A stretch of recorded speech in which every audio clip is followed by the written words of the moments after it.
In this week's parasha, we are introduced to our patriarch, Avraham Avinu. This is the man that we say 3 times a day in the Amidah, Elokei Avraham, Elokei Yitzhak, Elokei Yaakov, Magen Avraham. But going a little deeper into his life, we see that he might not have the best shidduch resume. He came from a family of idol worshippers. He did not grow up religious by any means. But that didn't stop him from becoming the man who we praise 3 times a day in our Amidah. That did not stop him from becoming one of the greatest leaders in our nation. People have this misconception in their lives that because they grew up a certain way, or they were raised a certain way, or didn't have something in their life, that precludes them from getting to a certain place. But what we have to remember is that our past does not define us. We are not a product of our circumstances.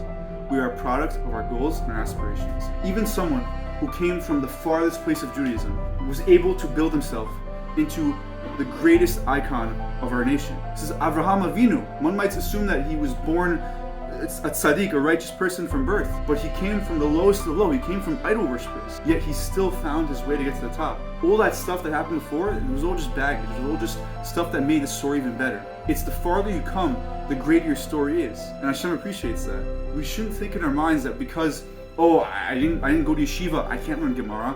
I didn't grow up religious, I can't keep Shabbat. If a person has goals in their life, no matter what it is, if they really put their minds to it, it doesn't matter where they're coming from. If they're coming from a farther place, good. That makes it all the more so worthy. I want to share a short story that illustrates how overcoming our past and our nature is what makes us into the greatest person we can be. The story is about Rav Chaim Kanievsky, who passed away recently. Rav Chaim Kanievsky was one of the biggest rabbis of our generation. This man completed the entire Torah and almost every halachic literature that goes with it every single year. What he accomplished every year is what takes people their whole lifetime to accomplish. This is one of the greatest Torah scholars of our generation. This man spent 22 hours a day learning Torah. One of the hardest workers one could ever see in his life. He was a living miracle. And the story starts how one day his grandson comes in and says to him, I'm sorry, I want to apologize, I did something wrong.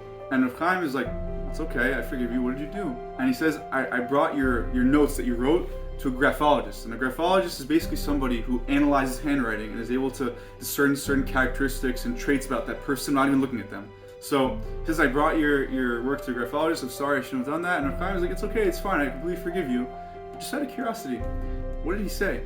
And the grandson smiles and he looks at Rav Chaim and he says, this person is an extremely lazy person, a very lazy natured person. And Rav Chaim is just sitting there and he starts laughing and he says, you know what? He's absolutely right. I struggle with it every day. But that's what made me into the man I am today. If I didn't have these challenges that were bringing down on me, I wouldn't have the drive to grow into someone better. These challenges are what made me into who I am today. So let your challenges make you into who you want to be. Don't use it as an excuse to say, I can't do it, I'm not strong enough. Your challenges are what make you into the best person possible.